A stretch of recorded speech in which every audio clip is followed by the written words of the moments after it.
Hello. We're waiting for a few more people to join and then we'll kick off this afternoon's Greenbuild session. Thanks.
Hello, good afternoon. Welcome to Greenbuild.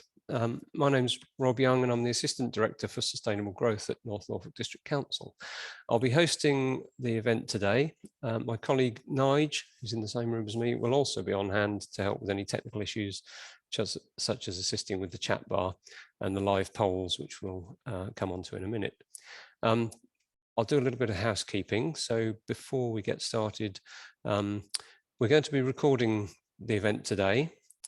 This is so that we can share it online afterwards and give those people who could not attend today's session an opportunity to hear our speakers. Just so you're aware, throughout the whole of today's session, your cameras and microphones will be automatically muted and turned off. So despite this, there will be opportunities for you to interact with us, and we'll let you know how you can do that. Just so that you can check, we can check that you're there and that you can hear me, I'm going to pop a couple of questions onto the screen now. If you could just provide your answers, which will be anonymous, we can just confirm that people are listening. Thank you.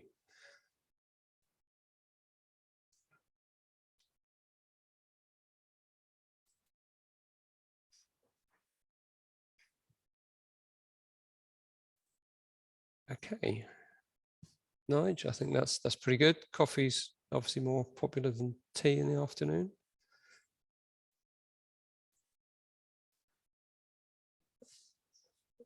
And do we have another question? Yeah.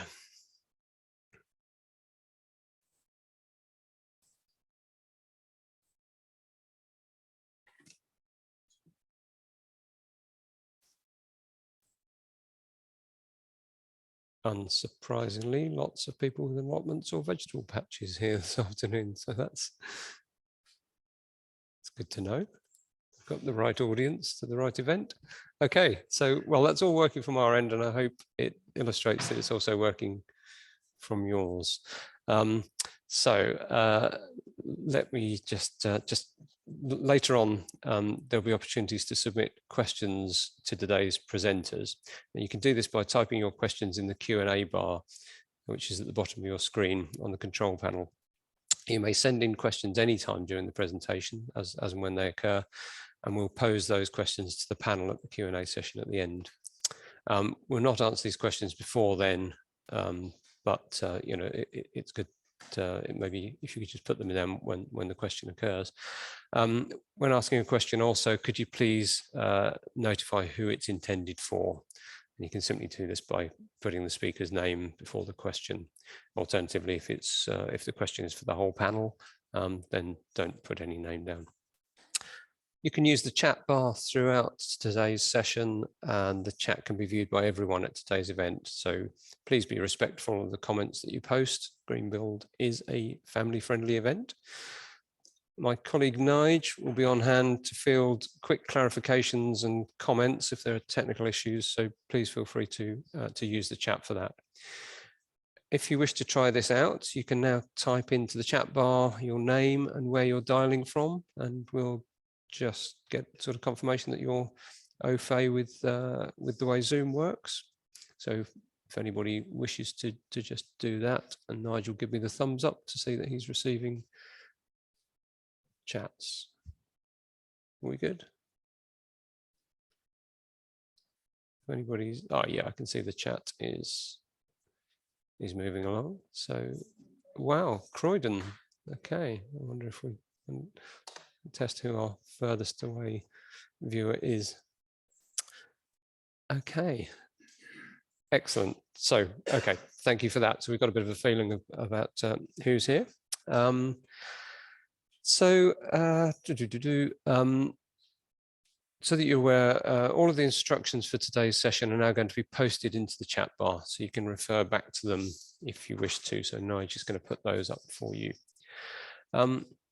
If I or any of the presenters today have any IT or connection issues during the session, please don't panic. We'll try to resolve them as quickly and smoothly as possible. And maybe you can just bear with us, but if things go catastrophically wrong, then we will reschedule the event and notify everybody that that's happening. We've allotted a couple of hours for this session, and we'll try and wrap up the event by 4 o'clock. So to start today's session, I'm going to briefly hand over to Councillor Nigel Lloyd, who's the portfolio holder at Norfolk District Council for Climate Change and the Environment. Nigel, over to you. Thanks. Thanks, Rob, and hello, everybody. A really warm welcome to this afternoon's Greenbuild session, Greencare and Gardening for Wellbeing, which is being held as part of Greenbuild, a 2-week-long event which Norfolk District Council are hosting to run alongside the United Nations Climate Change Conference, currently being held in Glasgow, COP26. This is the first session being held as part of our Greenbuild, so I'm really pleased to be here to open the event. Greenbuild has been planned this year with the aim of exploring a wide range of climate change and environmental topics, with the hope of provoking greater awareness of the issues that we all face, but also to help us get a little bit closer to the solutions of a sustainable, brighter and greener future for us all. I really hope that you enjoyed today's session and that you join us again over the next couple of weeks for what is set to be a really interesting program of workshops, seminars, debates and discussion. Now, without further ado, I shall hand over to another Nigel Boldero. Nigel has lived in Norfolk for over 30 years and in 2021 co-founded Norfolk Greencare Network, which he will talk more about today. The Greencare Network already has more than 250 members, all of whom have an interest or are involved in promoting human connection with nature. So, over to you, Nigel. Thank you very much, Nigel. As I say, it's unprecedented to be in the same virtual space with 2 other Nigels. It's pretty rare, I think. Good afternoon, everybody. Lovely to be here, and particularly, I suppose, honoured to be at the front end of what looks to be not only a very interesting, but I think a very inspiring event over the next week or so. I'm going to try and share my screen now, hopefully. I've got a few slides to run through. Fingers crossed.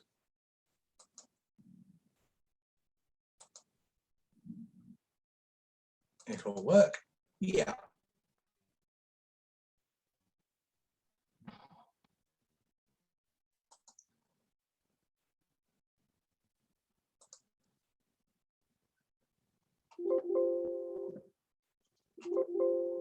So today, I'm going to try and cover a number of things. I'm going to talk about what I believe is Greencare, what the network has defined as Greencare. Looking briefly at what the impact of Greencare, or broadly speaking, connecting with nature is, what the evidence is. Talk a bit about the network, which you've heard a brief introduction to already, and look at some of the challenges and some of the responses that perhaps the network can make, but also perhaps you as individuals can make as well to some of those challenges. What is Greencare? Well, I think it's fair to say that some definitions define it quite narrowly as ways of connecting with nature that have a specific therapeutic objective in mind. So something to do with someone's ill health or their recovery. In the network, we decided about 18 months ago to take a much broader definition. And we've included really all the different aspects of connecting with nature that are shown on this diagram. And running around from the top, anything to do with sensing nature. So literally the view out of your window, possibly visiting the countryside, parks and gardens, the coast, and so on, where you're actually experiencing nature, color, texture, sound, and so on. And then there's exercise, exercise outside, that is, well, obviously walking, running, cycling, and also more specifically, different types of nature and wilderness therapy that involve exercise also. And one area which is particularly close to my own heart, which is gardening. Could be community, school gardening. We're going to be hearing from Matt later on a wonderful project that's been going for a while now, connecting us with gardening and growing food, social and therapeutic horticulture. So again, one of those aspects of Greencare that is targeting a specific health need and using gardening or horticulture to address that. At the bottom, forestry, environmental conservation, and associated learning. So conservation groups, ecotherapy, forest schools, which is all about engaging children in the school environment and outside with the big outside world. Farming, and particularly I think thinking about community, city and care farming, possibly involving visits to those, but also obviously involved in volunteering and involvement in providing and running care farms. And then finally, interaction with animals, which can feature as part of care farming, of course, but it could include horse riding, dog walking, and pets deliberately used as therapeutic instruments in care homes and in other care settings. So as you'll see, quite a wide range of different ways that we can connect with nature. And I think one of the reasons why we chose that broad definition is to recognise that people experience nature potentially in a number of different ways, and that to try and, if you like, categorise it as one box or one hexagon in that diagram would be quite limiting. A few examples, I've chosen just a few from the network members that we have. As I say, you're going to hear about a wonderful example of school gardening and sustainable food growing in a while from Matt. But I start off with my own local church, which is a church in Haveringland, about 10 miles north of Norwich. And I guess this is much to do with about sensing nature, because about 3 years ago, we decided to turn our churchyard into a conservation area, a nature conservation area. And over that time, we've adopted a management regime there that basically involves letting things grow, and cutting them and raking them off once a year to try and encourage a meadow environment. And I think the testimony to that is that we've now got a much wider range of plants and insects in that space. Where it comes into importance in terms of sensing nature is that we've also developed what we call shared silences. And these are events where people can come along, perhaps meet up initially for a piece of music in the church, some refreshments, and then we spend between half an hour and 45 minutes literally sitting alone with people, but in silence. Some people choose to sit inside the church because that's a very nice, peaceful space. Others, and I include myself in this, particularly in summer, it is literally a wonderful place to be. You can see the sun perhaps setting in the west, bringing out the light and textures in the grasses and plants. You can see and hear the insects and other aspects of nature. And that is a really, I think, therapeutic experience. Second example, and this one I chose deliberately because it actually features something I helped create about 10 years ago in Fakenham. I used to be involved in play landscape design, and this was my attempt at replicating the Giant's Causeway in Northern Ireland in a play area. And this really features, I suppose, as one aspect of active play or activity that is exercise, because I'm a very strong believer in that if we create play areas that not only feature off-the-shelf play equipment where it's good, but also feature perhaps more innovative, unique and natural elements, then we can encourage children to be more active, to be more creative, to be more imaginative. So here's an example of perhaps how to do that.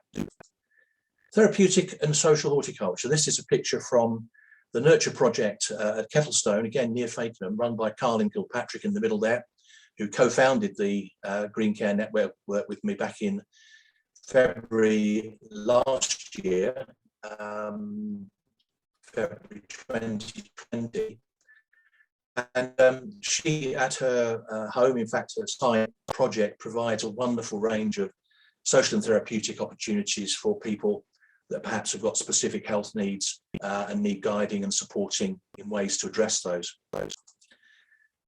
Conservation work, the Conservation Volunteers, great organisation with a number of groups around the county that get involved in conservation works on different nature conservation sites and other places on a regular basis, and a great opportunity to meet up and develop friendships and relationships with people of a similar mind. Care farming, well, this is a newly established project called Field of Joy, just on the edge of Reetham, which again involves a mixture of growing crops, but also looking after animals. And here you can see, obviously, a young lad interacting with the sheep. And finally, interacting with animals. Well, I think this picture says it all, really. This is Riding for the Disabled, a group that now has a number of, an organisation has a number of groups around the county in different parts of Norfolk, and provide not only riding opportunities, but also volunteering opportunities for people as well. So a great opportunity to interact with animals. So what's the impact of green care or connecting with nature? What's the evidence? Well, I think it's fair to say, in summary, that there's now well over 20 years of research that's been done on the benefits of connecting with nature. And that seems to demonstrate that everyone can benefit in every type of environment, whether it's a garden, a park, the countryside, nature reserves, all ages and social groups, all types of health status, whether you're healthy, perhaps recovering from ill health or in ill health in some way, and all types of activity as well. That's walking, running, gardening, sitting, all the things that basically I covered in the earlier slide. More specifically, how do we benefit? Well, improve mental and physical health. And it seems to show that if you do something for more than about a quarter of an hour, the benefits increase incrementally with longer exposure. And again, there's some fine evidence that shows that you actually live longer as well. Walking slows the onset of dementias. Volunteers in green care projects and similar things like that tend to live longer. And there was a fascinating study done in Papillion, Wales, which demonstrated that if physical activity was combined with other positive behaviours, it can lead to delayed heart diseases and longer lives. Just you think about the mental benefits for a moment of connecting with nature. They can range from anything from being the wonder of nature and the wonderful things that it shows and does, to, I guess, the sense of hope when you plant something and it comes up. I was out planting bulbs myself this morning and thinking this will make a wonderful spring display in a few months' time. Things like growing your own food can be very rewarding. And equally, of course, if we talk about communal activities that involve connecting with nature, whether that's communal gardening, conservation work, volunteering in other areas, you get the benefits of those opportunities for social contact, reducing the risk of loneliness and so on. So a very wide range of benefits, both mental and physical. What about the network? Well, we are about 18 months old. In fact, we did set up February last year, and literally it was just on the cusp of the pandemic taking hold. We did set up without knowing that, of course, and it struck lucky in some ways that over the last 18 months, which I'll mention in a little while, obviously our appreciation of nature and being outside has grown, and the network's role and importance perhaps has grown as a result of that. We did have over 250 members, as the councillor introduced at the beginning, but that was in our informal days. As of the 20th of this month, or should I say, sorry, the 20th of last month, we're now an Norfolk Plus organisation. We accept membership from around Norfolk, but also within 20 miles or so of the boundary as well. We've also formally established ourselves as an unincorporated association, totally volunteer run, with a network support team of key people, and also an advisory group that she keeps us on the straight and narrow, as it were. Wide range of different types of member. We've got people from academic backgrounds, those actually involved in providing green care projects, those with other interests or commitments to promoting green care in the way that I've described it. And our membership is growing all the time, and I'll give you a link at the end if you'd like to find out more and think about joining us.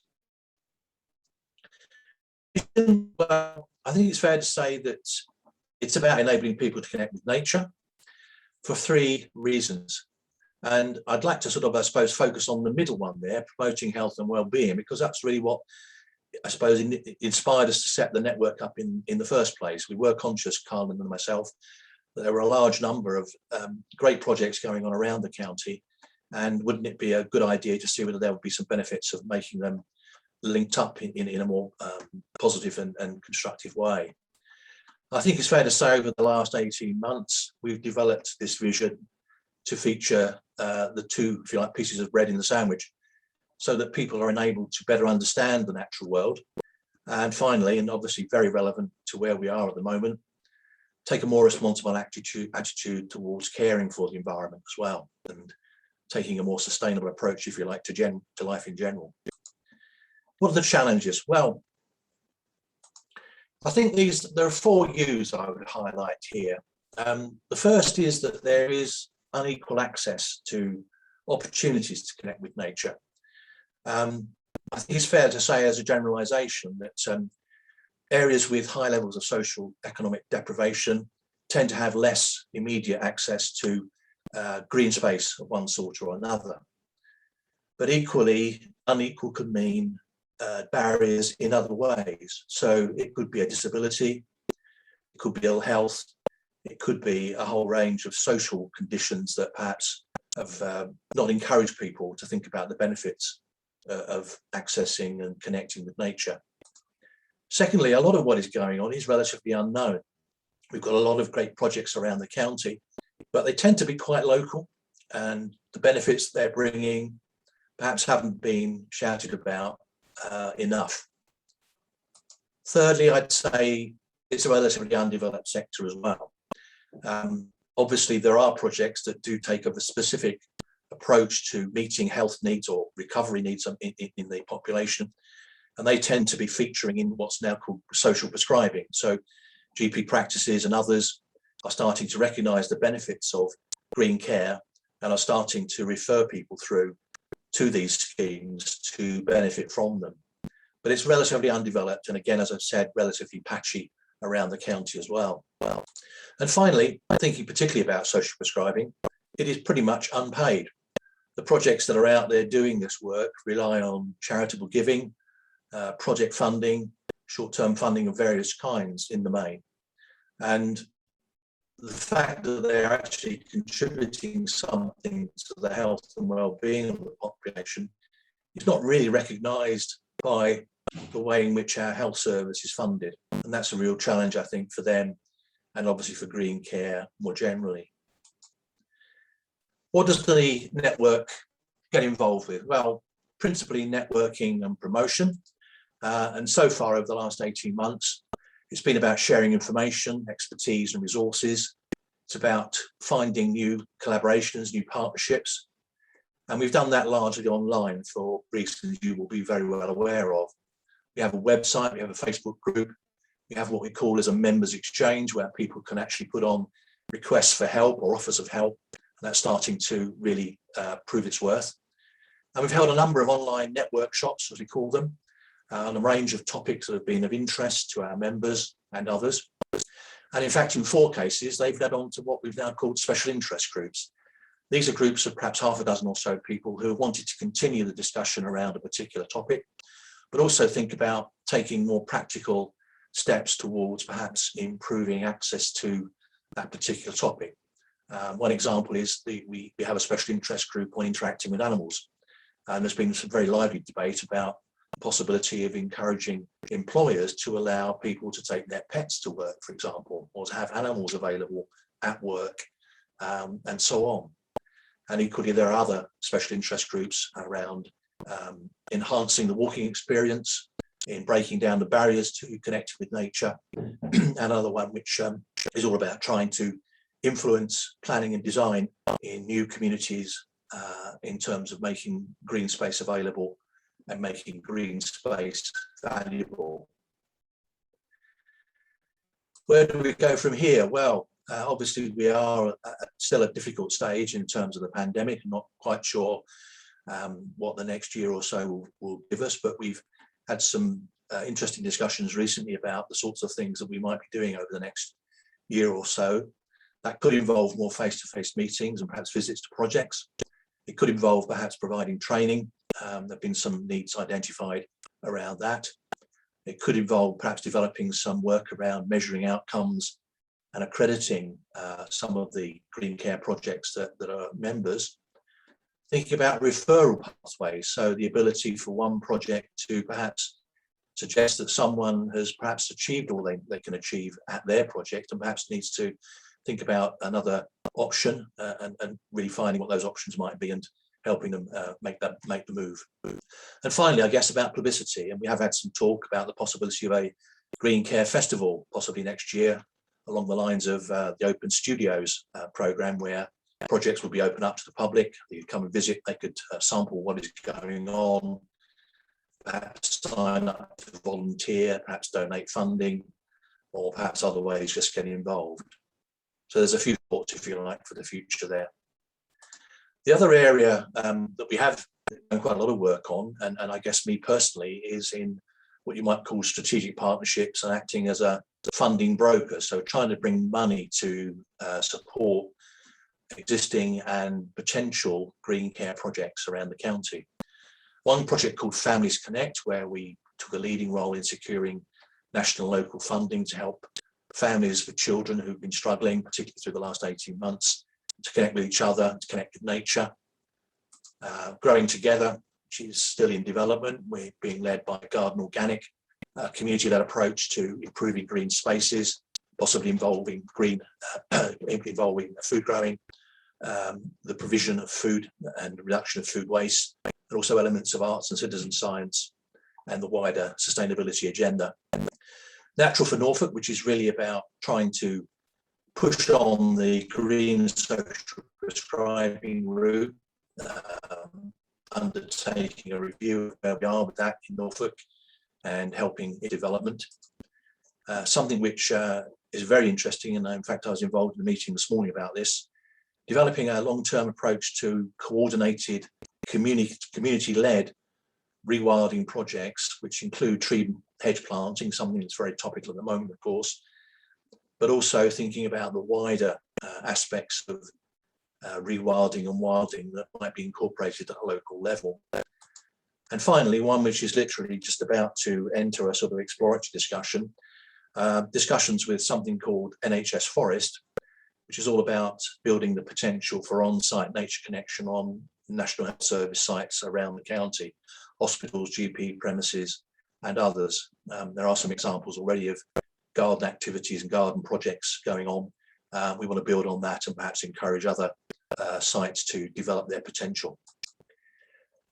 Looking at some other challenges, the last 18 months, well, the pandemic has certainly caused a number of pressures, extra pressures on parents and families, the issue of balancing work and home. There's been an exacerbation of domestic abuse, parental drug or alcohol dependency, and also severe mental health issues. Mental health and other pandemic pressures from unemployment, lack of social contact, and so on. The importance of access to green spaces has been, I think, highlighted over that period as well. And equally positively, I think people have placed an increased value on exercise, and there has been a growth in families exercising together, for example. There's also greater value placed on connecting with nature more generally. And I know the RHS, Royal Horticultural Society, has reported that there's now something like an extra 3 million people who are actively gardening as a result, perhaps, of that difficult period we've had. And also a greater awareness and experience, I guess, of the impacts of climate change. We've had extreme weather. We know we've lost biodiversity, and there's perhaps a growth in climate change anxiety as well. And certainly I think nature and connecting with nature and nature solutions, as this quote says, will and should continue to play an important role in helping the nation recover from a current emergency and going forward. And that leads me on really to, I suppose, the final slide, which I've titled Hosts of Hope. I don't know about you, but if you have perhaps limited expectations of COP26, because the issues perhaps seem very, very difficult, very intractable, I think we ought to turn to ourselves and think about what we can do. And I know there are plenty of initiatives out there that are encouraging us to do that. So what I would suggest is that we can think about climate change, and we perhaps can think about changing what we do, but it may all seem very difficult. And I think one of the things we should emphasize is that if you get involved in something like a Greencare project, it can lead to perhaps a broader understanding of not only the importance of nature and biodiversity, but also changing lifestyles to become more sustainable. And the second point, I think, in that is that we need action at different scales. Yes, we need action at an international scale, and clearly COP26 is about trying to achieve that. We also need action at varying scales down to the individual. And leads me to really ask, what are you doing and what can you change? I'll give you one example. I'd like to introduce you to Hattie. Hattie, last year, she was a 4-year-old, very proud to announce that we are her next door neighbours, and we are her next door neighbours. And during the lockdown last year, I thought, what can I do to help Hattie? And I say this without really necessarily blowing my own trumpet, but really as an example of what you can do individually, perhaps with your next door neighbours. I created a garden for Hattie using some old pallets. So it was a nicely defined space. And I'm pleased to say she really got into it. And as you'll see in the next slide, she got into planting. And interestingly, and perhaps encouragingly, the rest of her family got interested in gardening and growing. And they now have a raised bed where they're growing some of their own food. A small start, but they're getting the benefits, I think, from doing that. So I mentioned Hattie because she is an example of what we can do at an individual level. What we can also do is things at a network or a sub-regional level. And that's, I think, really where the Greencare network, I think, is starting to play a role. And if you're interested, please come and join us. There is a website, the address is on there. My individual email address is the middle one. And we also have a Facebook group, which I think is now about 150 people strong, and is providing a very useful place to advertise events and news that may be of interest.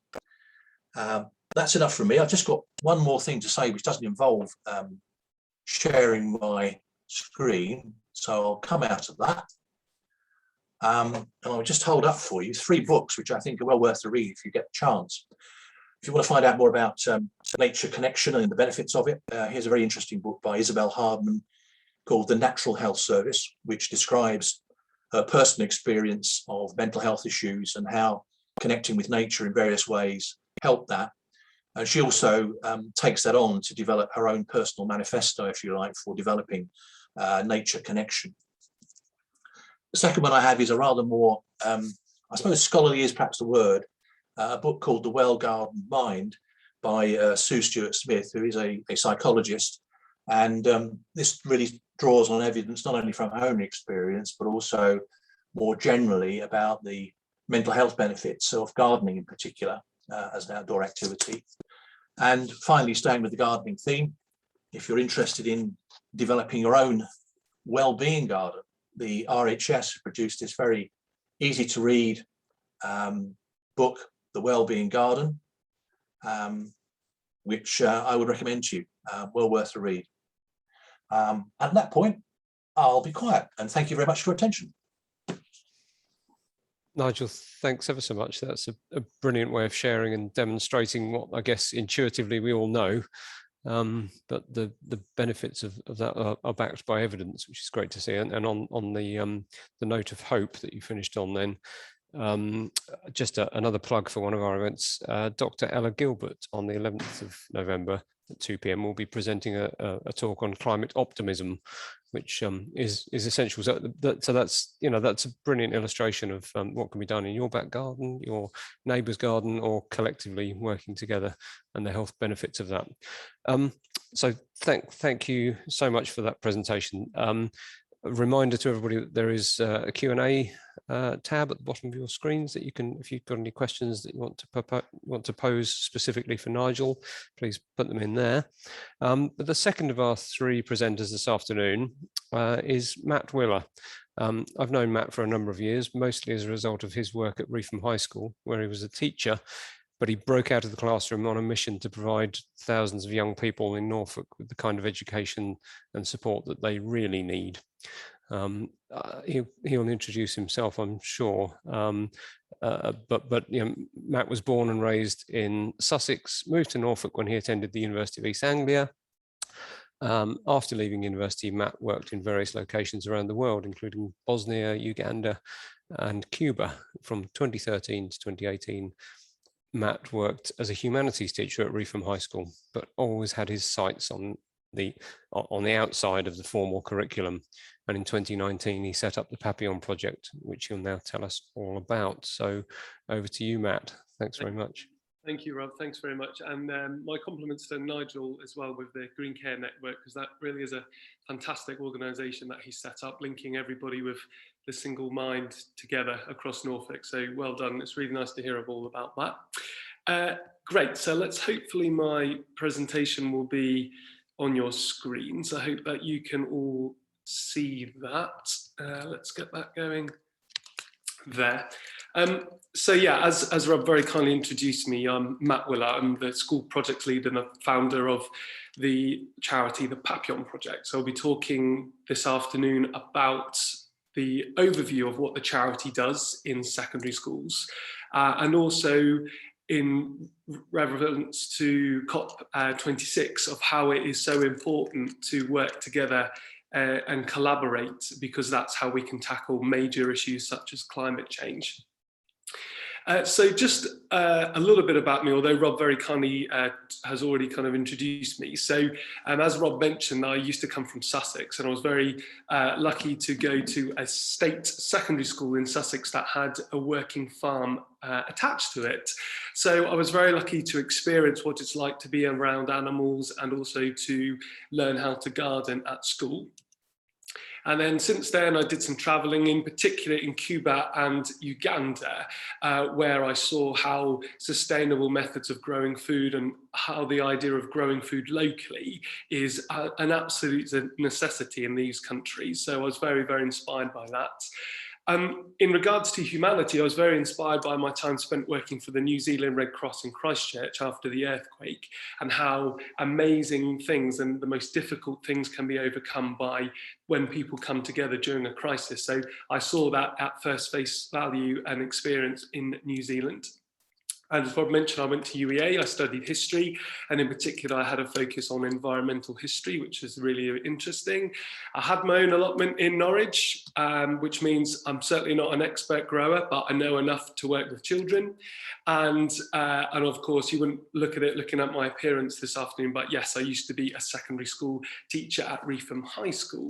And it's at Reefham High School when I was a secondary school teacher is really where my story or my recent journey starts. So in February 2015, I embarked with a couple of sixth formers in creating an allotment. And as I said, I had basic understanding of how to grow food. So myself and some sixth formers, we turned up to a very classic area of a school grounds where somebody has tried to create a school garden and has got halfway and then it's kind of folded. So we decided, you know what, we're going to give this one a go. And in the space of a couple of years, it really took off. And I'll be talking in a moment about why it took off, because what you're about to see this afternoon from my presentation is not just about how one person can work hard. It's not a one-man crusade, that this is a collective story of a great many people who made this project possible. In fact, the project got so big, we had to take some drone shots from it. And this is the kind of the best way to show you. So the project at the bottom of the Reefham High School playground, the playing field, has a wildflower meadow, which obviously doesn't look like that at the moment. And then the project has a fairly big growing area with 2 polytunnels. And all of these polytunnels were fundraised by the students themselves. And essentially the produce that is grown here is used up at the school kitchen. It's sold to the local community in Reefham, so the greengrocers, and it even finds itself in the Dial House restaurant. So flying over the main area there, there's an eco building up ahead, pathways all the way around using upcycled tyres, and pond area, woodland.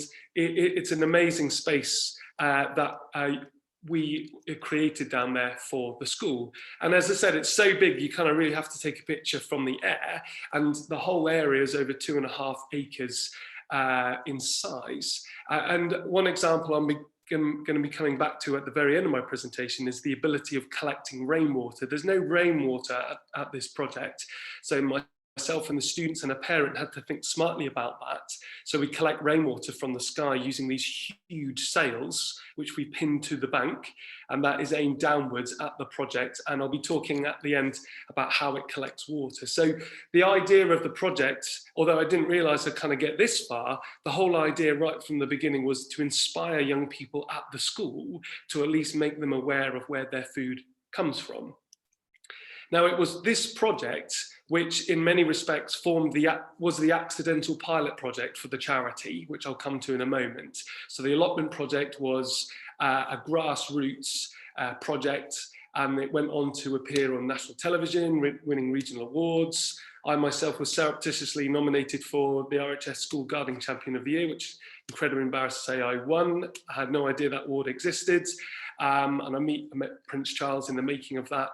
Anyway, collectively, all of those things and the project itself and all of the people, including the students that I was privileged to work alongside, they gave me the confidence to leave full-time teaching to go off to create the charity, the Papillion project.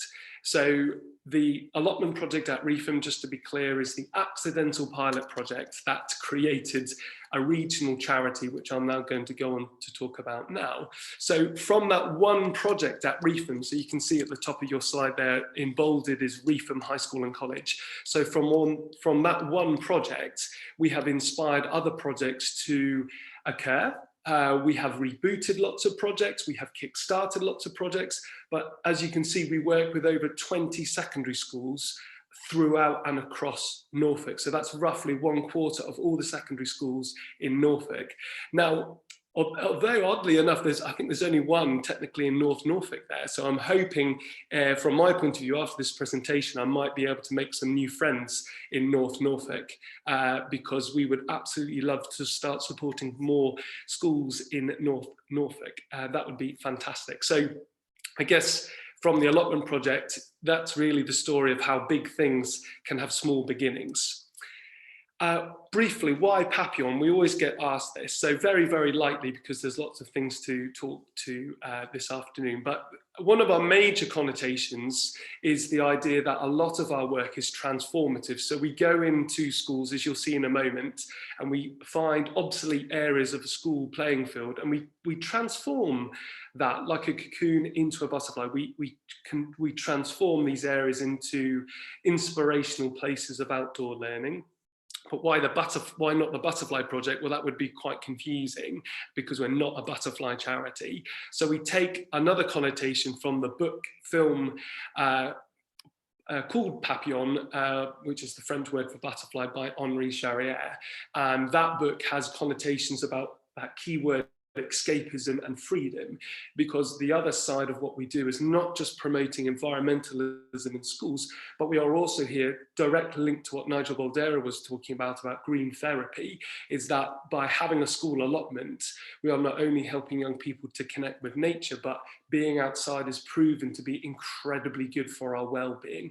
So as a former secondary school teacher, I can say, and I agree with what Nigel was saying, mostly because of COVID right now, that mental health in schools is a very, very serious problem. So the allotments that we as a charity create are places of temporary escapism for many children and young people who very often just find school too loud, too noisy, too busy. So the allotments that we create also have that kind of connotation as well. And the third major connotation is really linked to this map here, because from one school, the ripples of inspiration have clearly spread. So that's kind of with the butterfly effect, which I know has negative connotations of chaos theory, but we use that as an inspiration to say that, you know, from one good action can come many amazing things. So in a nutshell, as I know from being a former school teacher, there's pointless reading word for word from the slide. I'm sure you can read that yourselves. But us as a charity, we are an educational charity, and we ultimately promote sustainable living and environmental awareness for young people. And what we're doing is merely grassroots stuff. Some of the children that we work with, particularly in our city schools, which is where I'm at the moment at City Academy Norwich, some of the children that we are very privileged to work with, they have no idea where their food comes from. So myself and the volunteers who I'm very privileged to work with, we are sometimes the very first adult that they've come across that can help them be introduced to what food is and how it is grown. So ultimately, that's what we're about. In real terms, what I'm just interested in at these school allotments is just creating a lovely experience for the children and the young people. That's the most important thing that the charity has been set up to do. Obviously, we're not trying to create Chelsea garden shows, Chelsea flower shows, things like that. But what we're interested in at this grassroots level is just creating a lovely experience that the children will remember. And when they grow older, they'll remember their time with us, and then they might be inspired to go off and at least be more aware of where their food has come from. So how do we achieve this? Well, that's quite clear, isn't it? We build the school allotments, and in the eyes of the charity, we see these allotments like any other classroom in the school, be it your gymnasium, your music department, your science lab. So in many respects, what we've tried to do and are doing as a charity is kind of remarket school gardening at secondary level, and I'll come back to why that is in a moment.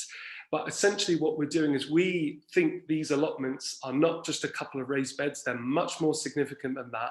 These are places of inspirational outdoor learning, and they are a classroom like any other classroom in the school. Now, I've mentioned a lot about secondary schools. Now, we don't work with primary schools because primary schools tend to have a really good go at this. Now, from my own experience, I have seen that there is a real clear absence of this sort of education happening at secondary school and even tertiary level education. So that's what the area of education that the charity serves. And on your right side now, there hopefully is an aerial shot of the allotment, which is only a few meters away from when I'm talking to you at the moment. So the allotment that you're seeing there was built by the charity, but it engaged local volunteers as well. And on the topic of local volunteers is going to be the most important point of my presentation, because this is not a one-person crusade. It is a collective effort by local people to create inspirational places to inspire the next generation. And very likely, just to do a bit of show and tell now, just to show you some other pictures of the sorts of things that the charity does. So this is a classic example of how we turn up in a school and they say, this is the area that we think is good to go. So this is Thorpe St Andrews in September 2019, totally overgrown with nettles and rubbish, all sorts of horrible things. And again, we asked some members of the local community to come in, and with a local farmer, in fact, who came in and used his tractors to help clear the area to make way for the allotment. And on your screens there is what the project looked like in the summer of 2020, and it still virtually does look like that. A good example of how to engage young people is the materials that are used to make allotments. So lots of those raised beds there are a little bit wonky. The polytunnel is not really a polytunnel, it's a converted cricket bowling cage that we just put a polytunnel sheeting over. But it's those sorts of things that children find fun and engaging. And in my point of view, does it really matter that a raised bed is a bit wonky? It really doesn't. Who cares? What is important is that a child did that, they had a go and they had a good experience. And actually, just before the October half term, ITV Anglia News actually came to Thorpe St Andrews, and the young people had a wonderful time in celebrating and talking about their project. Where, as far as South Norfolk as well, this is Diss High School in September 2020. And the young people at the high school, the sixth formers, are building an allotment and have, as you'll see, built an allotment using the no-dig method. Again, when you're working with young people, you have to be mindful that, yes, it's a challenge, but we don't want to put them off and making it too difficult. So using the no-dig method of simply using moistened cardboard, manure and compost is a great way to make a quick and easy growing space. And this is what the project looks like now. So we have some pictures of the young people who we have engaged to work with the allotment here. And the gentleman to your right there is Bernard, and Bernard alongside Bethan and a gentleman called Jacob. They are local people who come in when I'm not there to help to maintain the project. So I'll be coming back to that in a moment. This is where we're currently at. We're mostly in northwest Norfolk at the moment. So we're currently at Downham Market, in Hunstanton, King's Lynn Academy. But the Downham Market Academy is again a classic example of what the core of our charitable work is about: clearing land to make way for an allotment. And here, for example, the raised beds are made from old gymnasium wood. So the school was getting rid of the jumping bars, the climbing frame in their gym. So I said, please don't throw that in the skip. We will upcycle that and we will make some raised beds. And children just find this sort of thing really fun and really engaging. And because we're a charity, we're not a business, we can't really afford brand new nice pieces of wood. And also from an educational point of view, it's really important to show how we can use creative things by upcycling things. It's really simple, as long as you're sensible about what you bring into an allotment. This is a great way to engage young people by just using things that people throw away. And here they are putting some locally sourced manure on the beds there. So I haven't perhaps quite answered the question about why. Why is there such a need, certainly from the charity's point of view, to help secondary schools to create these sorts of spaces? Well, one of the most important factors is, and again, speaking from experience as a former secondary school teacher, is secondary schools especially simply do not have the time to let alone create projects, to let alone run them single-handedly. So that's where the charity comes in as an external provider, as a privileged guest, and we come in and we build these things for free. We build these school allotments for free, often using upcycled materials. We work with the students, of course, it's all part of their experience, it's their project, but also we work with the local community as well, and I'll come to that in a moment. But chiefly among the reasons, of course, is that we're trying to inspire young people. I mean, that goes without saying. We are genuinely trying to inspire the next generation of young people, and we're trying to create, as I mentioned at the beginning, just a wonderful experience that they remember. We want the young people to have a good time, so when they finish school, they'll remember that experience and hopefully go on to do other amazing things, or at least to be much more mindful of where their food has come from and how long it takes to grow something. I talked about improving mental health, of course, because going down to these spaces, as Nigel mentioned in his presentation, being outdoors is a proven thing to be good for our well-being. And again, speaking from a teacher point of view, when children are happy, they definitely perform better. So many of our school allotments are used to improve the mental health of students, even if it's just a visit down there to get some fresh air. I know some schools do their counselling sessions down at the allotment because it provides escapism, temporary escapism for young people. And of course, engaging with local communities. And this is really the most important reason of why the most important message I'm hoping to get across in this presentation, and I think it's very topical at the moment with COP26, because we single-handedly we can't solve climate change, but I know certainly from what history has taught me that we can achieve amazing things. We can overcome very serious challenges by working together. So a lot of what the school does once we create these school allotments is that we actively engage with the school's local community, and we call this growing our own help, or growing help for the school, and it creates a shared responsibility. And when you've got lots of people coming together to work on a project like these allotments, it makes them future-proof, and it therefore makes them sustainable. And I think that, I guess you would class it as a form of social education for young people, that when they see young members of the local community coming in as volunteers, as unpaid volunteers into their schools, I think that sets a very, very good and clear example about the importance of people working together. So growing your own help is absolutely paramount to the work of the charity. Now, we can build an allotment using the autumn-winter window in about 4 months, but there's no good doing that if we cannot make it sustainable, because otherwise these school allotments will quickly be overcome with weeds. So as a charity, we are actively engaging with the school's local community to make these projects future-proof. So this is a grassroots example that we're trying to set to young people, because the much bigger problems that the world faces is, of course, things like climate change, and we can only overcome that if we collaborate and work together.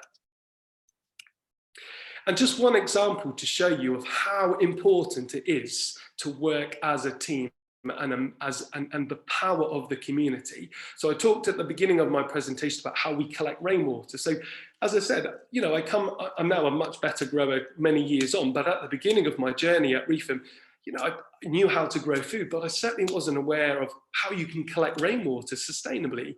So some member of the community, in fact, her parents said, listen, I've got some experience with collecting rainwater in developing countries. I know how to build something called a rope pump. So the sail that you'll see on your left-hand corner there, that blue sail, when it rains, that collects into a loft tank, which is that black tank there. That runs downhill using gravity to where these blue pallets are, hopefully where you can see my cursor. And underneath those blue pallets are these 4 IBC water tanks, which are all plumbed together.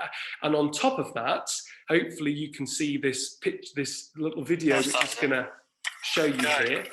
So Jack's going to turn the handle. Woo! Awesome.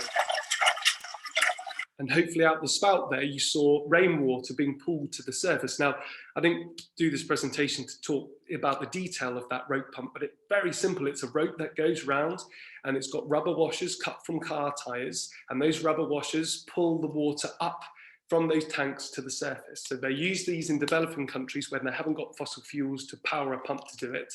But what an amazing example to show to young people. Now, I had no idea how to do something like that. I've never heard of a rope pump, but somebody in the local community did.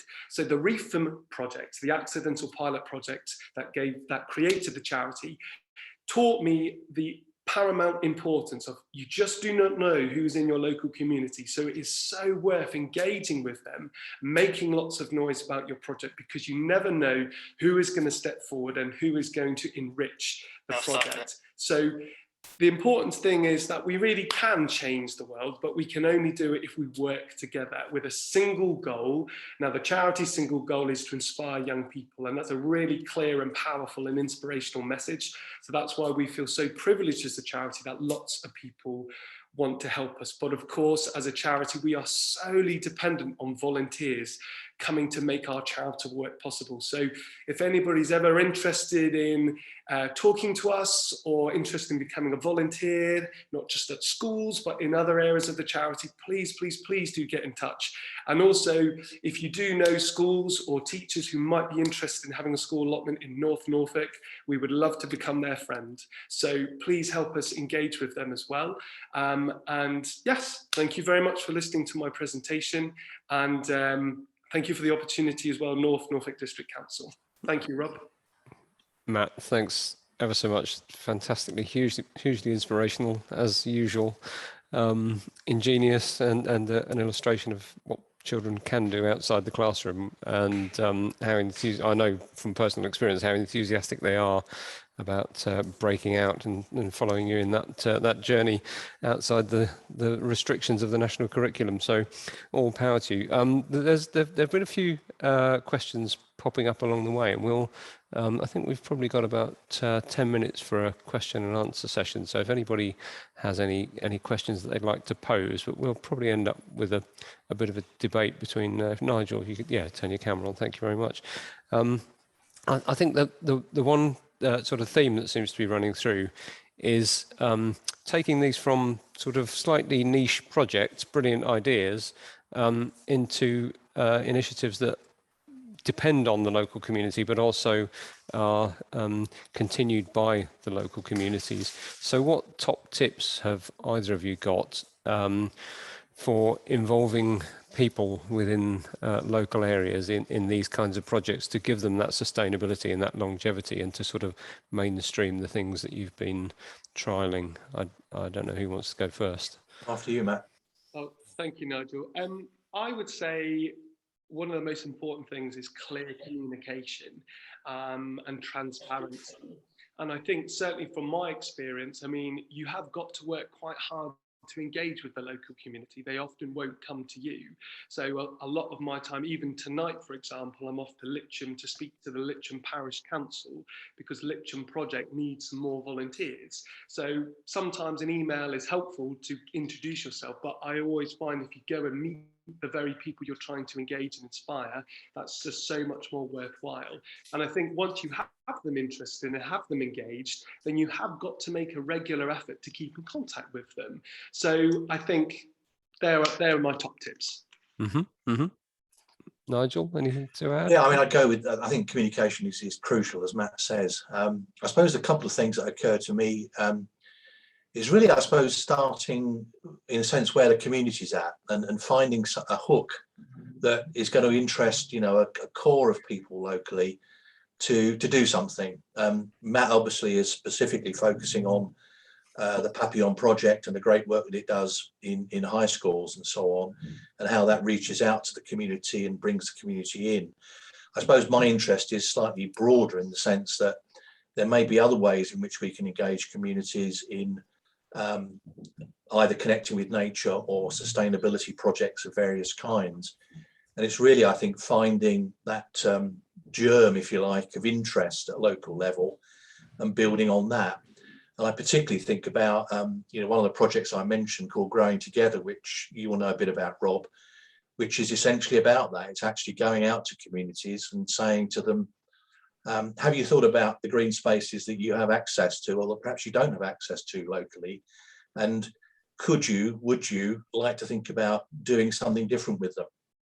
And alongside that, building in the option of encouraging people to grow their own food at home, as well as possibly growing it communally in the sort of project that Matt's talked about, or in a communal garden. But it could be other things, it could be about, reducing their carbon footprint in terms of travel, for example. What does that actually mean? It's about galvanizing them, isn't it? And I think, what Matt says is absolutely right. It's actually getting their enthusiasm, their energy, and so on. And the other thing, I suppose, is providing the support for that to develop. And that's where organisations like Norfolk District Council and other statutory bodies and advisory bodies and experts, I think, need to do more. There's a lot going on, but I think they really need to turn their attention to supporting communities that want to go down this path in practical ways. It might be about tree planting, it might be about hedge laying, it might be about food growing, it could be a whole range of things. And I think, communities very often find it difficult to organise themselves. And so, help with that process, I think, is very important. I know that North Norfolk has a small grant scheme, which I think, again, is a very useful thing to have, actually, seed corn money to actually get something going. It's often all that you need. The network, the Norfolk Greencare network, has just started with £1,000 grant from Central England Co-op. And that's all we needed to get some insurance, to put on our first annual meeting, to get some publicity material together and to start the ball rolling. And that can lead on to bigger things, I think, as well. So seed corn money, I think, is very, very useful, as well as advice and expertise. Yep, seed corn money, absolutely, and having that sort of stimulus, I suppose, that turns these great ideas into things which are sustained by local people. And that's when I was just wondering, when you're talking about the Greencare network and the projects that Matt's involved in, how many people are driving away from their local communities to go to a gym to get exercise, when actually there could be a project like this on their doorstep where they can get far better kind of exercise and improve their mental well-being in the process and give something back to their communities. So communication has to be the key, doesn't it? And in a way, I suppose our hope behind this Greenbuild event is to bring people together so they can share those experiences and go back to their communities and sow the seed and grow that sort of concept of local communities sustaining themselves. So no, that's brilliant to hear. And with everything, communication is the key. There's so much communication at the moment. We've got so many different channels of communication, and we need to probably find a way in which we can, as a district council at least, identify a sort of portal where people can get that knowledge.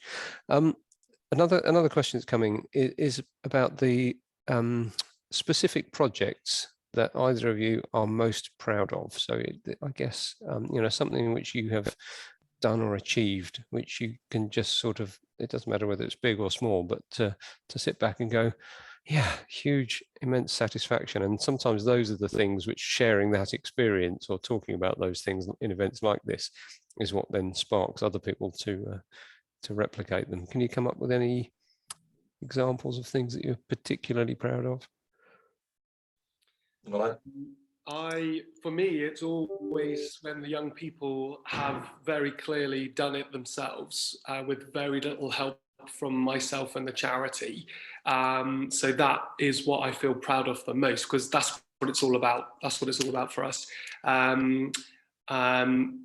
Yeah, and I obviously think my whole journey so far, from being a well-kept secondary school teacher to looking a bit dishevelled now, is just a bit of a surreal experience, to be honest, to have got this far. But obviously, I'm helped by so many people, and I find that the most inspirational thing. So many adults make it possible. So yeah, those two things. Thanks. Nigel? I guess for me, a very interesting one, I guess actually setting up the network and seeing how the network has developed over the last 18 months, really. As I said in my presentation, I think to some extent we were riding the crest of a wave in terms of the increased prominence of connecting with nature during the pandemic and so on. But I think we've managed, with all the constraints we're aware of, I think we've managed to start to enable the members to connect in a really productive way. And we only had one face-to-face meeting back in the autumn last year, which only involved about a dozen people. But even there, there were two people that were literally working on projects, literally a stone's throw away from each other, who weren't aware of each other's existence. And as a result of that face-to-face meeting, they've connected, and I believe are starting to think about working collaboratively to greater effect. So, I think I get comments back also about people that have connected through our online workshops and so on in a similar sort of way.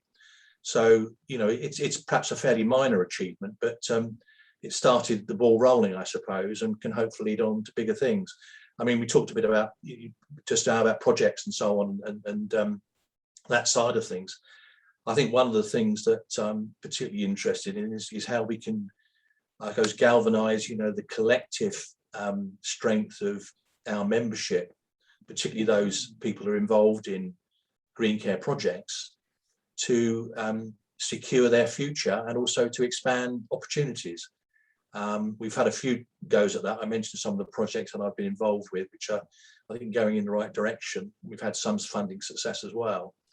But I think we've yet to really fully achieve, I think, the power of that collective 200 odd members together. So I'm looking forward to that in the next 18 months or so. Yeah, a lot's happened in the last 18 months, and I'm sure a huge amount will happen in the next.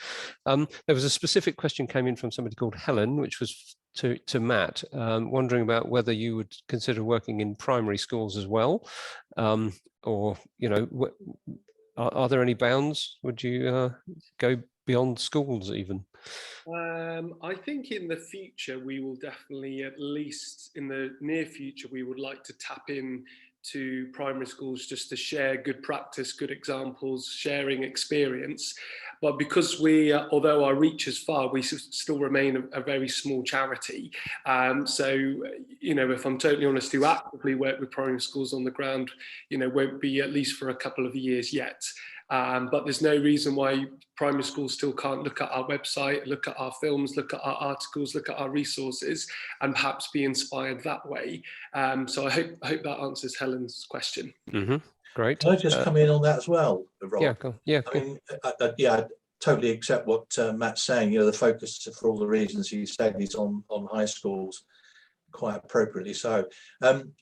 People may have heard of forest schools. I mentioned those in my presentation. I think those are becoming much more active as a model of practice at primary school level. And I mean, that's not a project as such, but it's a way of teaching, particularly I think at primary level, that does enable primary children to benefit from being outside. It's following, I guess, a Scandinavian model essentially that actually features young children being outside most of the day. Shock horror, will we ever do that here? I know there are a few examples around, but we need to do more of that, in my view, at primary school level. And there are some enthusiastic teachers, enthusiastic volunteers, and I think increasingly an understanding and expertise around the forest schools movement that can really make that work. So, the outdoor classroom that Matt's talked about at high school level, I think could be, it already is a realistic prospect in many, but could be even more so, I think, with that sort of movement.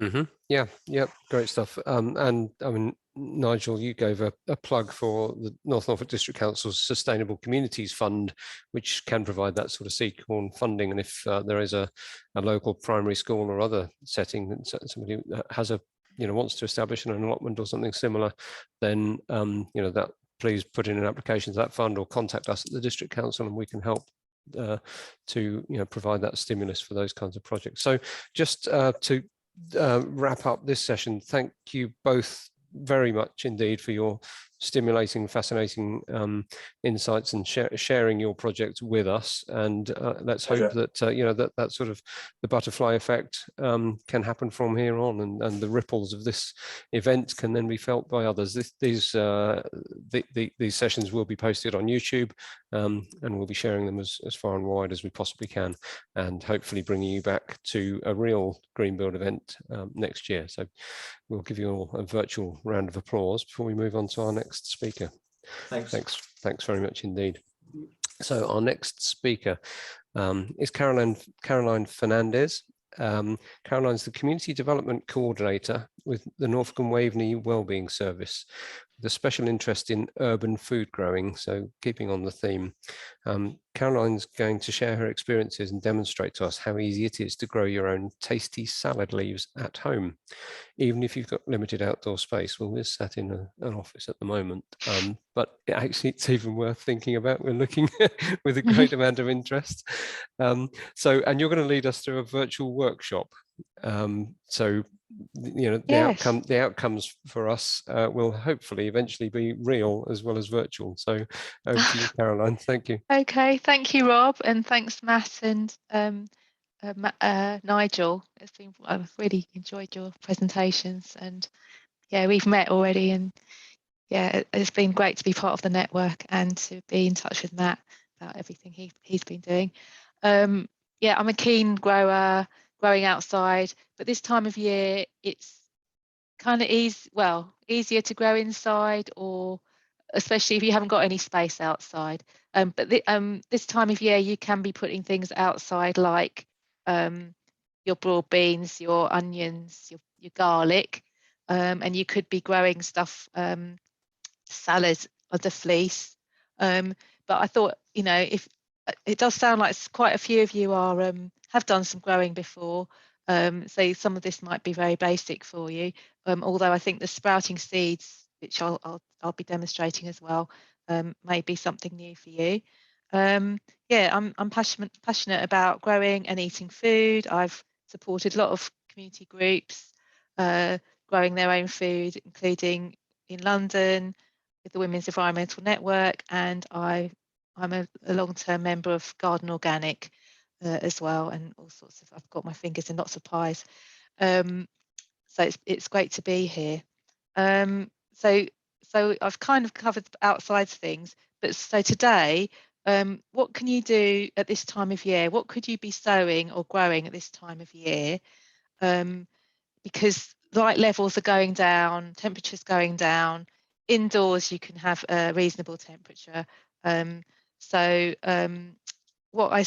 you can sow, I've got some things I can show you today. Got the like different salad leaves, mixed oriental leaves like mizuna and mabuna and pak choi are very good. Lettuces are okay. Mustard. Remember when we were kids, we were doing mustard and cress. So they're things you can do on cotton wool or tissues. This is another type of mustard. And rocket I've got here as well. You can also be sprouting peas like these, and broccoli, alfalfa, all sorts of things like that. I'll just do a little demo of what we can do with the pulses and the peas. So peas and chickpeas, for example, make sure you've got your own whole peas, dried ones, not the ones out of the tin. So you can have these chickpeas and dried lentils, the whole ones again. So green lentils, I always find they're my favourite thing to actually grow. So to shoot.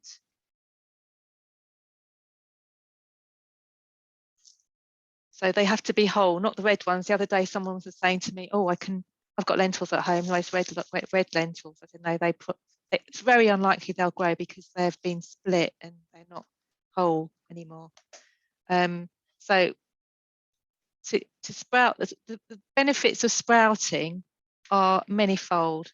You can so it's very healthy to eat lentils, but it's even healthier if you sprout them.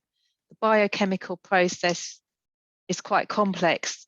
Once you add water to them, they start growing, and they have more fiber, more phytonutrients once they're sprouted. So they're much healthier than they would be if you just have them as the cooked lentils. And once they're sprouted, you can have them raw, or you can cook them lightly. So yeah. So and they're also very quick, they're easy, and they're fun. It's fun to do, and it's good for your well-being because, well, it's something you need to learn, and it's something you can put in your sandwiches or salads. And they also taste, I think they taste really nice myself. So in a real workshop, normally I'd pass them around and everyone could taste them, but sorry, you just have to imagine it today. So it'll only take a few days. I mean, up to 5 is the maximum number of days to get to something like this, which I'll show you more carefully. Hopefully you can see this. So these are very, very delicious. These lentils. So that's they came from here. Yeah, so I'll just, you have to take my word for it. They're just like fresh peas, a bit like fresh peas, some people describe it as. So the way to do it is you don't need many lentils or chickpeas or peas or whatever you're growing, maybe a tablespoon. Put them in a jar.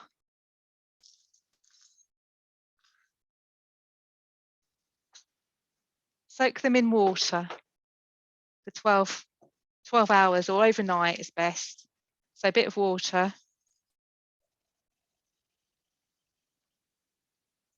Keep them by the sink. In the morning, so you've got them in water by the sink. In the morning, you need to rinse them out and drain them. So imagine these have been there all day. So overnight, they'll soak up the water and start germinating. So you can just strain it out and just keep rinsing them each day. So morning and afternoon, or morning and evening, giving them rinse. You don't want to leave them too wet or too dry, and you're rinsing them to keep them cool and wash off the little toxins that they may be producing while they're growing. The other thing you can do is pick out any broken ones or discoloured ones that could make the others go bad. So I started these on Saturday, these ones. Actually 5, yeah. So 3 days, these are edible. They've got tiny little shoots, little radicals sticking out, and you can eat them like that. And when they get as big as this, you can put them in the fridge, give them a rinse, put them in the fridge, and you can use them for your salads. In the fridge, they'll slow down growing, because if they grow too much, they can get a bit tough. But if they did get a bit tough, you could just stir fry them as well. So the things that it's similar to like bean sprouts that you get in Chinese food, I suppose. So that those ones are made out of they're soya beans. Yeah, that's what you can do with those lentils. If you look into the phytonutrients that they have, they've got more protein, they've got folate, magnesium, manganese, and vitamin C and K. They can improve your digestion and the blood sugar levels, and they may even be able to fend off heart disease. And they're all low in calories. I mean, lentils are low in calories as well, but they may have higher levels of amino acids than the actual lentil itself. So, and if you're sprouting, you're getting increased amounts of fibre in your diet. So, linking to COP26 and climate, we're being encouraged to eat more plant-based foods, have a climatarian diet, less meat. And so this is another way of doing our own thing, our own bit, acting locally, but thinking globally around climate change. So, it's improving our own health and our own well-being, as well as being healthy for the planet. It's also quite cheap, it's local as well. So there's all sorts of benefits to doing this. I don't know why more people don't actually do it, and it's very easy. The main thing is to just be vigilant about washing them each day, keeping an eye on them. So that's my demo on the lentil sprouts.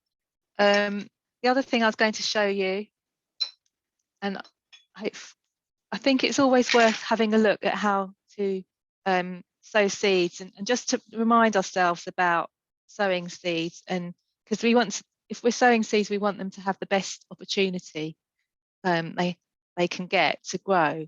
So to show you what I was thinking of. When you're sowing seeds, so this is, in this case, we're going to be sowing them, maybe having them on a windowsill or at something inside. But I say, so the medium you grow it in, it could be, cotton wool if you're going to do the cress and things like that, because the seed has already got a lot of nutrition in there. It doesn't need much to get to a little shoot for cress and things like that. You can also use, this is coir, it's compressed. It's really good to use something that is peat-free. And this one you can add water, so it's nice and light, and you add water to it, in this bag, and it will produce a nice light growing medium, like compost. The whole thing will fill up. It's quite nice. It's quite fun to do with kids as well. You can get that from like Garden Organic or other online catalogues and things for gardening. What I've got today is I've got some peat-free compost, mainly just potting compost here. So it's important to think what you're growing your seeds in. The other thing is to think about containers.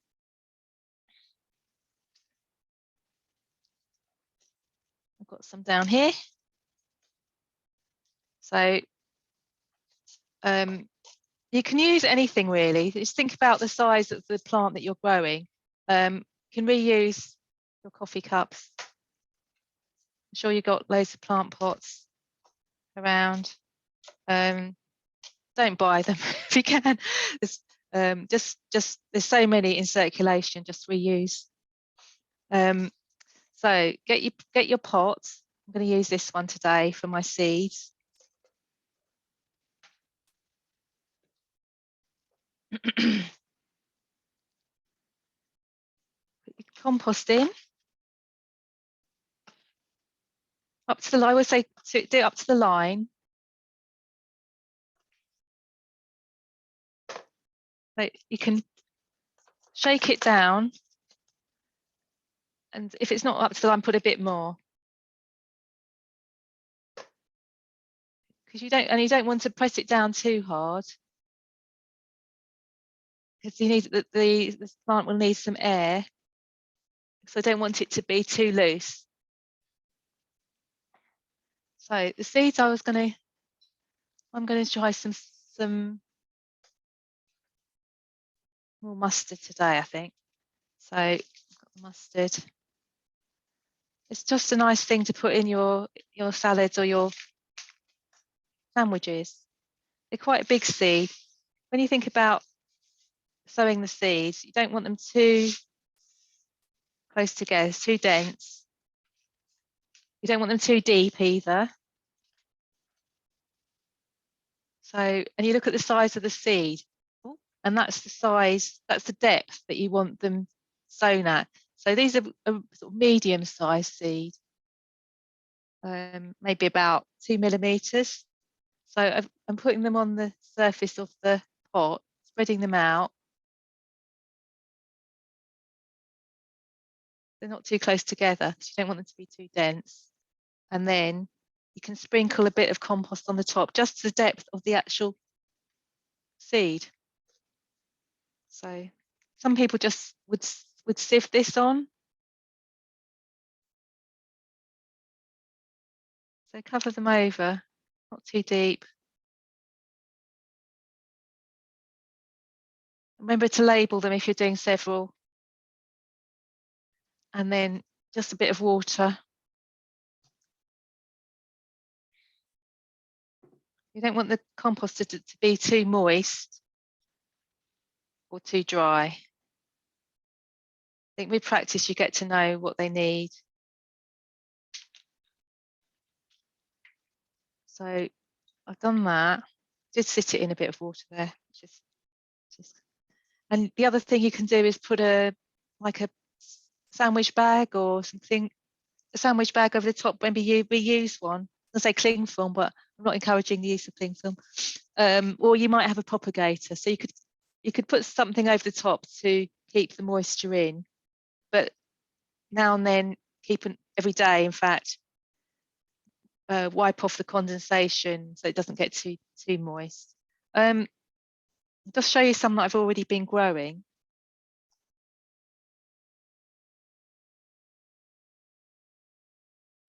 So there's some here. This is like mixed salad. They didn't actually have anything over the top, and they've been quite healthy like this. It needs to be a bit longer, I think, before we could snip them for micro salads. But this, I think that one looks like some kind of brassica, the red one. It's quite nice.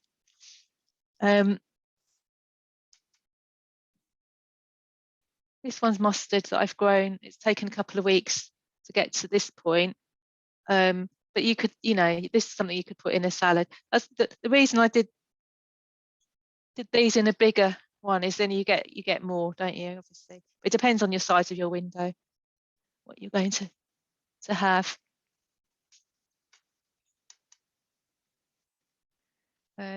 These little compostable pots are quite nice, especially if you're wanting to, you could harden this off, which means making it get used to the cold.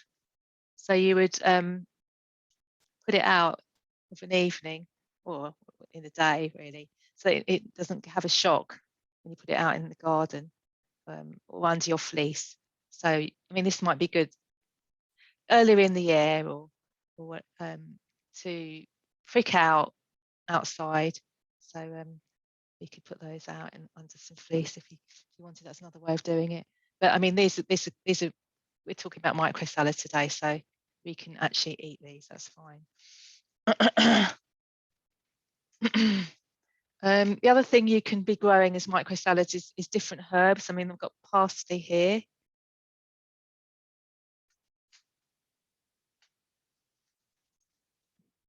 And basil. This would not like to be outside at all, basil, but it's managing okay indoors. So at this time of year. You don't need to have full sun on the windowsill, but it is good if you can have about 6 hours of light. If you find that they start getting etiolated, they get where they're getting they're all pointing and very stretched out, going towards the light, you have to keep turning them around. Some people will you could put foil on one side so that it reflects the light onto the back. So that's a little tip you can use. All sorts of things down here. So when you talk about herbs, you can buy the seeds from any little garden centre or whatever. And this one has little mats that they're already spaced out in the right spacing and can be grown on the windowsill. So there's like basil, coriander, mint, chives, and parsley in this one. So that's quite nice. I know they're a bit more expensive than having the smaller normal packets without any little mats in, but it's quite a nice thing. It'll be a fun thing to do as well with kids. What's the time? So okay with time. So yeah, just to be other things you can think about is I work for the Wellbeing service, and we are helping or supporting people with mental well-being. And one of the we just do, I'm in the social team, so I do all the fun things like do some gardening, do some walks, that thing, have arts and crafts, things like that. And we also would do assessments of your mental health, and if you would like, there are therapies available and counselling and things like that. What we use, the basis of our wellbeing service is the 5 ways to wellbeing. So both Matt and Nigel already touched on it, about how good it is for you to be in outside spaces for your mental well-being. So you're being active, you're connecting. So not even if we're doing these micro salads indoors, we're being active because we're maybe going to the shops, getting the seeds, doing something new. So we're connecting, part of this Greencare event, we're connecting with each other. Hopefully you may have learned something new from me, or Matt or Nigel as well. We're giving our time to ourselves or to each other. We're sharing information and knowledge. That's giving, and we're being in the moment. We're taking notice what's going on. We're noticing the shoots grow, noticing what's going on. So, this is good for our well-being. It may not be the thing that, if this is what you like doing, then it's really good for you. Some people aren't really interested in growing at all, but other people may like to just have a go. So I just thought I'd like to share that with you. It's also, I mean, the thing about gardening as well, I mean, I always say, well, you know, we're talking about well-being is something it's hard to measure with a measuring a ruler or a measuring stick or whatever, but there are benefits. It has been shown that benefits of gardening, even just having contact with soil on your hands, there's a bacteria in there that can get absorbed by the skin, and it can trigger a release of serotonin in the brain, and that is a hormone that can make you happy. So, you know, there's evidence say that, you know, it's like gardening and having contact with the soil and the bacteria is good for you and can relieve depression, and keep you feeling mentally well. So yeah, I think that's really that's probably a good bit to end on, a really positive thing. So in conclusion, we are, you know, doing our own thing for our own well-being, but also for the planet as well. So it's just a small thing you can do locally, growing some micro salads, sprouting some lentils. It's just a really good thing to do. So hope you hope you like that. Excellent, thank you. Yeah, that's yeah, really insightful this time of year, especially when we're starting to think about, you know, moving in from the garden. So things can still go on. And a little quote that just sprung to mind, which I came across recently, which was, "Don't judge each day by the harvest you reap, but by the seeds that you plant." So leave that one with you. Apparently, Robert Louis Stevenson. Excellent. I mean, I did something similar with some mung beans, which had been sitting in the back of a cupboard for about 5 years. And I thought, I wonder if they'll germinate. So I was going to grow some bean sprouts with them, stuck them in a pot, soaked them overnight, watered them each day, and then rinsed them off and all of that. And the one tip that you just said is you only need a small amount. I did a whole packet and we had 1 million of them. And they were pretty prolific. We had, you know, Chinese food all week. But there was a question that someone put in the Q&A, which was, how long can you keep the sprouted seeds in the fridge, and do they have to be in the fridge? So yeah, that's a good question. You only need to put them in the fridge once you don't want them to grow any faster, I suppose. So maybe after 5 days or a week or something, and you think, oh, they're getting a bit, because you'll be using them you'll be probably having a sprinkle with your each lunch or salad or your packed lunch or whatever. So and this is probably just about a table. That was probably, well, it may be in 2 tablespoons actually. So in the fridge, it will last as long as the salad. Really, you could be rinsing them in the fridge, taking them out each day and rinsing them from the fridge if you really want to. But it's easier to just do it quickly. Just do a few, and then once you're eating those, start a new lot. So I don't know if that's answering the question, but in the fridge, they'd last 3 to 5 days, I suppose. Okay. So, yeah, you know, comfortably longer than a salad that you buy in a packet from the supermarket.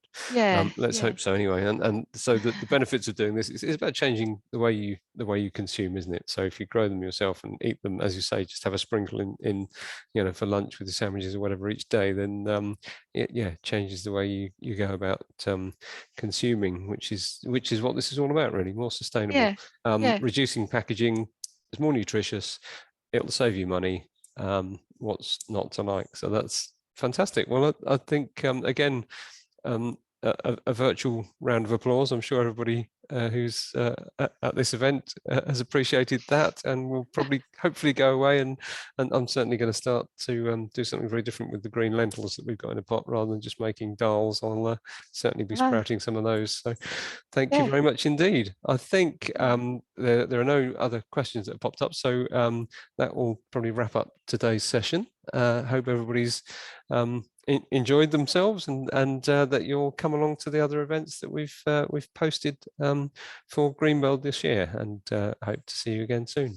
Thanks, Caroline, and yeah, have a good week. Cheers. Bye. Thank you.